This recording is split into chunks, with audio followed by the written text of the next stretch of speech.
നിങ്ങളൊന്നും മിണ്ടാത്തത്? ഞാൻ പറഞ്ഞില്ലേ ഇതിന്റെ അവസാനത്തെ വാക്കാ. ഇനി അച്ഛന്റെ പേരും പറഞ്ഞ് നാട്ടുകാരുടെ മുമ്പിൽ നാണം കെടാൻ എനിക്ക് പറ്റില്ല. രണ്ടിലൊരു തീരുമാനം എനിക്ക് ഇന്നറിയണം. അച്ഛനെ നോക്കണതല്ലേ, അതിലിപ്പം എത്ര വലിയ നാണക്കേട്. ഇന്നലെ എന്താ ഇവിടെ നടന്നതെന്നറിയോ? എന്തുണ്ടായി? ഇന്നലെ നോക്കുമ്പോൾ അച്ഛനെ ഇവിടെ കാണാനില്ല. മണ്ട് ഇവിടെ മുഴുവൻ തെരഞ്ഞു. എന്നിട്ട് എവിടുന്ന കണ്ട്? ആ ചേട്ടത്തിയുടെ കടയിലുണ്ട് ചെന്നിരിക്കണം. 4 ആളോട് ഇറന്നിട്ട് ചായയും വടയും തിന്നിട്ട് നാണം കെടുത്താൻ വേണ്ടിയിട്ട്. അത് മാത്രമല്ല, അടുക്കളയിൽ ഒരു സാധനം വെക്കാൻ പറ്റില്ല, എല്ലാം കട്ടിനും.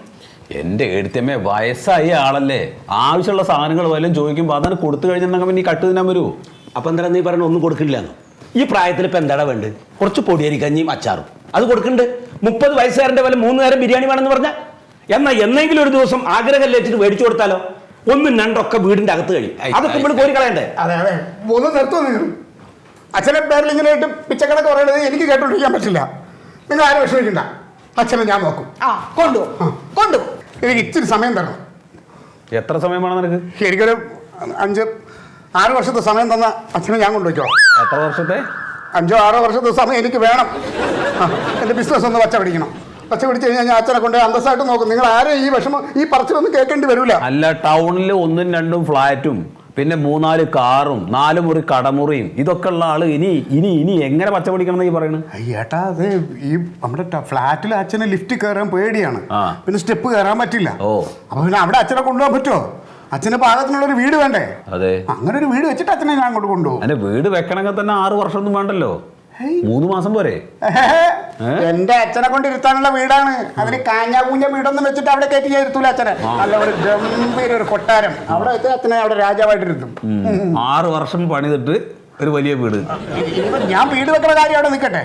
ഏട്ടന്റെ 3 വീട് വാടക കൊടുത്തിട്ടില്ലേ? അതിൽ ഏതെങ്കിലും ഒരു വാടക പാർട്ടി ഒഴിപ്പിച്ചിട്ട് അച്ഛനെ അന്തസ്സായിട്ട് അവിടെ കൊണ്ട് നിർത്തി നോക്കാം. എങ്ങനെയാണ് ഈ വാടക പാർട്ടി ഒരു സുപ്രഭാതത്തിൽ പെട്ടെന്ന് ഒഴിഞ്ഞു പോകുന്ന പറഞ്ഞാൽ പറ്റുമോ? സത്യേട്ടാ, നിങ്ങൾക്ക് ഈ സൗഭാഗ്യമൊക്കെ എങ്ങനെ ഉണ്ടായി എന്നുള്ളത് മറക്കരുത്. നിങ്ങൾക്ക് ഈ ജോലി എങ്ങനെ കിട്ടിയെന്ന് അറിയാമോ? അച്ഛൻ എന്തോരം പൈസ എറിഞ്ഞിട്ടാ നിങ്ങൾക്ക് KCBയിൽ ജോലി മേടിച്ചെന്നത്. നിങ്ങളിപ്പോ AI ആയി, ആവശ്യമുള്ള സമ്പാദ്യമുണ്ട്, പിന്നെന്താ അച്ഛനത് നോക്കിയാൽ? ഇതേ ഓരോരുത്തരുടെ എത്ര സ്വത്തുണ്ട് എന്നുള്ളതിന്റെ ഒരു കാൽക്കുലേഷൻ നടത്തല്ലോ ഇവിടെ. നടത്തണം, കണക്കെടുപ്പ് നടത്തണം. അച്ഛനെ കൊണ്ടേ നോക്കാനുള്ള ആസ്തി ആർക്കാന്ന് അറിഞ്ഞിട്ട് അവരെന്നെ കൊണ്ടേ നോക്കണം. നിനക്ക് ടൗണിലെ വിലപിടിപ്പുള്ള 4 കടമുറിയാണ് ജീവിച്ചോട്ടെ എന്ന് പറഞ്ഞ അച്ഛൻ എഴുതി തന്നത്. നിന്റെ കാര്യോടാ? നിനക്ക് പഠിക്കാനും ജോലിക്ക് കാശ് കെട്ടാനും വേണ്ടി എത്ര പൈസ അച്ഛൻ ചെലവാക്കിയത്? അങ്ങനെയല്ലേ നീ ഈ നിലയിലെത്തിയത്? എനിക്കെന്താണ് എന്തുള്ളതെന്ന് ചോദിച്ചു കഴിഞ്ഞാൽ പഠിക്കാൻ വിട്ട സമയത്ത് പഠിക്കാൻ നിൽക്കാതെ പാടത്ത് കൂടെ ഞണ്ടി ഞൗഞ്ഞി പെറുക്കി നടന്ന അങ്ങനെ തന്നെയല്ലേ? സത്യം എന്നെ ഭ്രാന്ത് പിടിപ്പിക്കരുത്. അച്ഛൻ പറയുന്നത് കേട്ടിട്ട് അച്ഛന്റെ കൂടെ ജോലിക്കുന്നു, അതുകൊണ്ടാണ് എനിക്ക് പഠിക്കാൻ പറ്റാഞ്ഞത്. എന്നിട്ട് എനിക്ക് കിട്ടിയതോ ഈ വീടും പറഞ്ഞു. എന്താ അത് പോരെ? സുഖേട്ടാ, ഈ വീടിനും പറമ്പിനും ഇവിടെ സെന്റിന് എത്ര വിലയാണെന്ന് അറിയാമോ? നീ വലിയ കണക്കൊന്നും ഇവിടെ ഇരുന്ന് പറയണ്ട. അച്ഛനെ ഇപ്പൊ ആര് കൊണ്ടുപോകുന്ന തീരുമാനം ഇപ്പൊ എനിക്കറിയണം. ഒന്ന് സമാധാനമായിട്ടിരിക്കേ.